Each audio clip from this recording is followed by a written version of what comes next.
Hello दोस्तों, अगर आपका भी सपना है रेलवे ड्राइवर यानी असिस्टेंट लोको पायलट बनने का, तो डेली सर्चेज ला रहा है रोज रात 9 बजे ट्रेड इलेक्ट्रीशियन के थ्योरी प्लस क्वेश्चन का डिस्कशन, जो प्लेटफॉर्म के बुक से करवाया जाएगा। जो DFCCIL, ALP, DRDO, ISRO, metro या विद्युत विभाग या जितने भी एग्ज़ाम्स होते हैं जिनमें ट्रेड से संबंधित प्रश्न पूछे जाते हैं, उनका डिस्कशन करने वाले हैं। और इसके साथ आपको इसका PDF जो है हमारे टेलीग्राम चैनल पर मिल जाएगी, जिसका लिंक वीडियो के डिस्क्रिप्शन में दिया हुआ है। तो चलिए चलते हैं एजुकेशन की दुनिया में। दोस्तों, पिछली वीडियो में हम लोगों ने सर्किट ब्रेकर के बारे में पढ़े थे। अब हम लोग देखने वाले हैं फ्यूज कितने प्रकार के होते हैं, फ्यूज क्या होती है, और फिर आगे फिर फ्यूज के बाद फिर देखेंगे क्या चीज़ पढ़ना है। तो देखिए, फ्यूज की यदि हम बात करें तो फ्यूज क्या होता है कि तार का एक छोटा सा टुकड़ा होता है जो परिपथ में श्रेणी क्रम में प्रयुक्त होता है। तो सबसे पहली बात फ्यूज क्या होती है, तो ये एक तार का टुकड़ा होता है जिसको हम श्रेणी क्रम में लगाते हैं। फ्यूज को कौन सा क्रम में लगाते हैं? श्रेणी क्रम में लगाते हैं, जो अति धारा की उपस्थिति में पिघल कर परिपथ को क्या करती है? ओपन कर देती है, यानी परिपथ को खुला छोड़ देती है, वो फ्यूज कहलाती है। यानी इसका ये हम कह सकते हैं कि फ्यूज जो होती है वो अतिभार अथवा लघुपतन की स्थिति में क्या होती है? परिपथ को तोड़ देती है, यानी ब्रेक कर देती है। तो मान लीजिए यहाँ पे ये फ्यूज बना हुआ है और यहाँ से यहाँ पर छोटा सा पतला तार दिया हुआ है। यदि ज़्यादा अति लघुपतन की स्थिति में क्या होती है, ये जो टुकड़ा होती है यहाँ पे गल जाती है, और गल जाने का क्या होगी? परिपथ खुला हो जाती है, जिससे आगे की बिजली नहीं जा सकती और इससे उपकरण क्या होती है? सुरक्षित रह जाती है। तो फ्यूज का मेन रूप से यही काम है। तो अब हम लोग को जो पढ़ना है फ्यूज, और फ्यूज की यदि हम बात करें, फ्यूज का जो तार बना होता है किसका बना होता है? तो फ्यूज का जो तार बना होता है टीन और शीशा का बना होता है। किसका बना होता है? तो PV + SN का बना होता है, यानी टीन और शीशा का बना होता है फ्यूज का तार। अब हम लोग बात कर रहे थे फ्यूज के प्रकार, टाइप्स ऑफ फ्यूज। एक होती है किट एंड कैट फ्यूज होती है। किट कैट फ्यूज क्या होती है? तो इसकी जो रेटिंग होती है वो 200 एम्पियर तक की होती है। ये रिवायरेबल फ्यूज होती है, यानी रिवायरेबल का मतलब ये हुआ कि इसे आप फिर से बना सकते हैं। यदि आप वहाँ पे तार को पिघल कर अगर ब्रेक हो गया है तो आप पुनः उसमें तार को जोड़ सकते हैं। और ये जो होती है लो वोल्टेज फ्यूज होती है। देखिए, ये जो आप देख रहे हैं पुराने ज़माने टाइप पर जो बोर्ड में लगा हुआ रहता है, तो यही हुआ किटकैट। ये चिकनी मिट्टी का बना रहता है और इसमें क्या होती है, यहाँ से यहाँ तार जोड़ा हुआ रहता है और आपको इसको निकालने के ऊपर से ये खींच करके इसको निकालिएगा बाहर की ओर, तो फिर यहाँ पे अंदर में तार बना हुआ रहता है। तो यही जब गल जाती है तो आप पुनः इसको निकाल करके फिर से बना सकते हैं इसमें, इसलिए इसको रिवायरेबल फ्यूज कहा गया है, ताकि इसको हम फिर से बना सकते हैं। नेक्स्ट है HRC फ्यूज, यानी हाई रैप्चरिंग कैपेसिटी। इसमें क्या होती है? इसमें सिलिंड्रिकल बॉडी में हीट रेजिस्टेंस सिरेमिक भरा रहता है, जिसके बीच में तार का टुकड़ा लगा रहता है। ये हाई रैप्चरिंग कैपेसिटी है। ये क्या होती है? रिवायरेबल नहीं होती है, यानी इसके ये जो है मतलब इसको हम बना नहीं सकते हैं। इसकी कैपेसिटी होती है 16,500 एम्पियर से लेकर के 30,000 एम्पियर तक की रेटिंग होती है। ये जो आप देख रहे हैं यही है आपका HRC फ्यूज। ये बीच में सिरेमिक भरी रहती है, ये जिसे हम बना नहीं सकते हैं। एक होती है हाई वोल्टेज रिवायरेबल फ्यूज। ये क्या है? यह पोल माउंटेड, यानी 11 kV से लेकर के 400 वोल्ट ट्रांसफार्मर का प्रयोग करते हैं। ये रिवायरेबल होती है, इसको हम फिर से बना सकते हैं। एक होती है कार्टिज टाइप फ्यूज होती है। ये क्या होती है? इसकी बनावट भी HRC फ्यूज की तरह होती है और यह जो है 33 kV लाइन में 8700 एम्पियर तक की रेटिंग में प्रयोग होता है।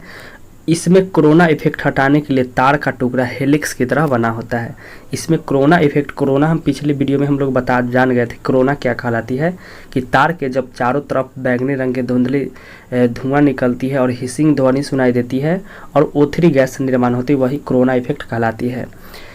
ये रिवायरेबल नहीं होता, यानी इसको भी हम पुनः बना नहीं सकते। यही आपका हो गया ये कार्टिज फ्यूज, यही है आपका। उसके बाद एक होती है लिक्विड टाइप फ्यूज। ये क्या होती है कि इसकी बनावट जो होती है कार्टिज टाइप फ्यूज की तरह होती है, लेकिन इसमें क्या होती है सिरामिक की जगह पर क्या भरा रहता है? CCl4, यानी कार्बन टेट्राक्लोराइड भरा रहता है। ये आपका हो गया। उसके बाद नेक्स्ट जो है इसमें और पढ़ाना है, इसमें मजबूत फास्फोरस ब्रोंज का स्पाइरल फॉर्म होती है। इसमें क्या होती है, मजबूत फास्फोर ब्रोंज का एक स्पाइरल, ये जो आप देख रहे हैं स्पाइरल फॉर्म, यही होती है किसका, ये मजबूत फास्फोरस ब्रोंज का बनी होती है। और फ्यूज में प्रयुक्त तार की मोटाई जो होती है वो करंट पर निर्भर करती है। ये रिवायरेबल नहीं होती है, यानी इसे फिर से हम बना नहीं सकते हैं। उसके बाद जो हम लोग को देखना है, ये एक इसके लिए एक आई बराबर होती है k इंटू डी के पावर 1.5। जहाँ आई क्या होती है, तो आई का मतलब होती है यहाँ पे, आई मतलब हो गया फ्यूज से प्रवाहित होने वाली नॉर्मल धारा करंट एम्पियर में, डी से हो गया डायमीटर ऑफ फ्यूज वायर, यानी फ्यूज वायर का जो व्यास कितनी होती है, और के कांस्टेंट हो गया जो तार के पदार्थ पर निर्भर करती है।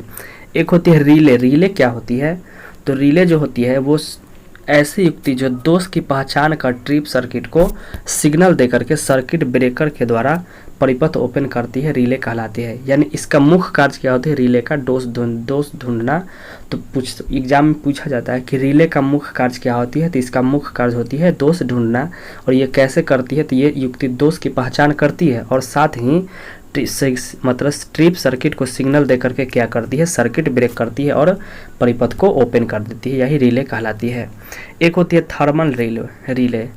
थर्मल रिले क्या होते हैं, ये विद्युत के उष्मीय प्रवाह पर कार्य करती है, इसीलिए इसको थर्मल रिले कहते हैं। एक होते हैं इलेक्ट्रोमैग्नेटिक अट्रैक्शन टाइप रिले, ये सर्वाधिक विद्युत पावर सिस्टम में प्रयुक्त होता है और ये जो होती है विद्युत चुंबक के खिंचाव पर कार्य करते हैं, इसलिए इसको इलेक्ट्रोमैग्नेटिक अट्रैक्शन टाइप रिले कहते हैं। एक होती है इंडक्शन रिले, ये विद्युत चुंबकीय प्रेरण के सिद्धांत पर कार्य करती है।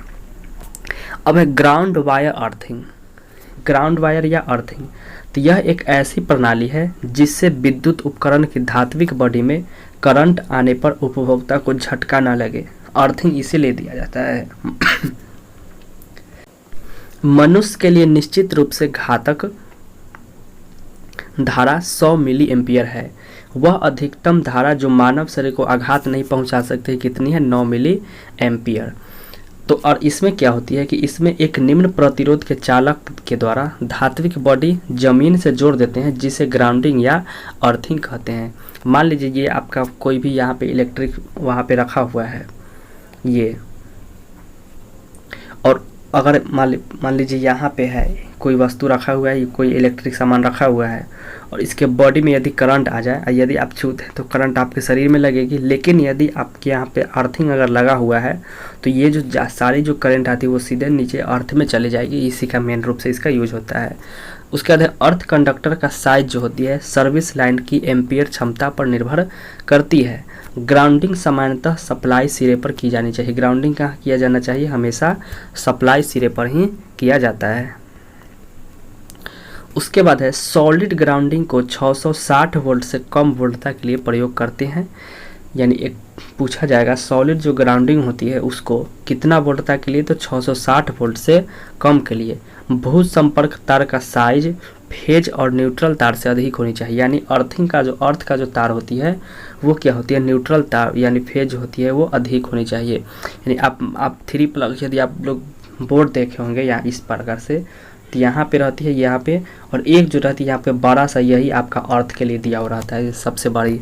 तो वही कह रहा है कि भू संपर्क तार का साइज जो होती है फेज और न्यूट्रल तार से क्या होती है, अधिक होनी चाहिए। उसके बाद है 3 फेज सिस्टम में दोहरा भू संपर्क का प्रयोग की जाती है। 3 फेज सिस्टम में क्या होती है, दोहरा भू संपर्कन का प्रयोग की जाती है। अब हम लोग को देखना है कुछ महत्वपूर्ण तथ्य है, इसको देख लेते हैं। एक होते हैं निम्न वोल्टता लाइन।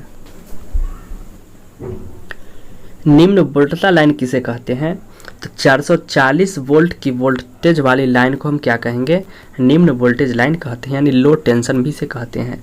तो 440 वोल्टेज वाली लाइन को कहेंगे निम्न वोल्टेज लाइन। 440 से 11,000 वोल्ट वाले को कहेंगे मीडियम टेंशन यानी मध्य वोल्टता लाइन, और 11,000 यानी 11 किलो वोल्ट से ऊपर वाली वोल्टेज को क्या कहेंगे, इसको उच्च वोल्टता लाइन यानी हाई टेंशन भी कहते हैं। उसके बाद है भारतवर्ष में अधिकतम संचरण वोल्टता कितनी होती है, 400 किलो वोल्ट होती है। यानी भारत में जो अधिकतम संचरण वोल्टता कितना उत्पादित होती है, ये 400 वोल्ट होती है। सामान्य भूमि में वैद्युतिक खंभे की भूमि में दबाई गई लंबाई खंभे की कुल लंबाई का 6ठा भाग होता है। यानी इसका कहने का मतलब ये हुआ कि यदि आप ये पोल गाड़ रहे हैं, आप आरसीसी पोल गाड़ रहे हैं ज़मीन में, तो यदि वो इसका कहा नाम है कि समान भूमि में जो वैद्युतिक खंभे में भूमि जो दबाई गई लंबाई जो होगी, अगर मान लीजिए यहाँ पे 60 मीटर का ये पोल है, तो आपको कम से कम 10 मीटर जो है आपको ये कहाँ रहनी चाहिए, तो ये ज़मीन में रहनी चाहिए। वही कह रहा है कि समान भूमि में वैद्युतिक खंभे की जो भूमि की दबाई गई लंबाई जो होती है, खंभे की कुल लंबाई का कितना होती है, 6ठा भाग होती है, 6ठा भाग होती है।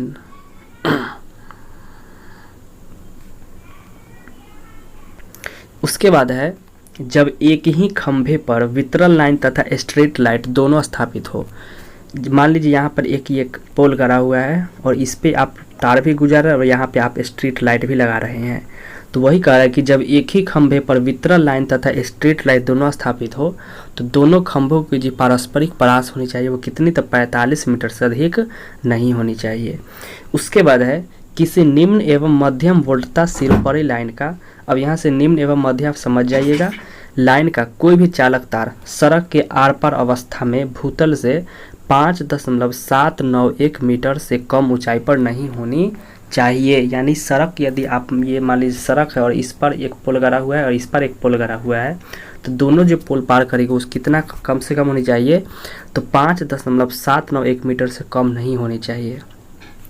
उसके बाद है किसी भवन की छत से किसी निम्न एवं मध्यम वोल्टता लाइन के चालक तार की ऊर्ध्व ऊंचाई कितनी होनी चाहिए, तो 2.439 मीटर से कम नहीं होनी चाहिए। यानी आप छत से ऊपर जो है, छत के ऊपर के बाद यानी घर, यदि घर है छत के ऊपर यदि तार गुजर रही है तो वो 2.439 मीटर से कम उसकी हाइट नहीं होनी चाहिए। उसके बाद है 400 किलो वोल्ट संचरण लाइन में चालक को पृथ्वी से न्यूनतम 8.5 मीटर होती है। यानी 400 केवी की जो संचरण लाइन जो होती है वो चालक की पृथ्वी से न्यूनतम दूरी कितनी हो चाहिए, यानी 8.5 मीटर होती है, उससे कम नहीं होनी चाहिए दूरी। एक होती है बस बार, ये क्या होती है, तो ये लाइन को विभक्त करने की एक युक्ति है जिससे डिस्ट्रीब्यूशन का कार्य संपन्न होता है। सामान्यतः बस बार जो होती है 2.75 मीटर से अधिक ऊंचाई पर स्थापित नहीं की जा सकती है। किसी उद्योगशाला में 100 HP यानी 100 हॉर्स पावर के लिए 2 फेज 415 वोल्ट 50 हर्ज सप्लाई हेतु बस बार की धारा वहन क्षमता कितनी होनी चाहिए, 200 एम्पियर होनी चाहिए, ये आपको याद रखनी होगी।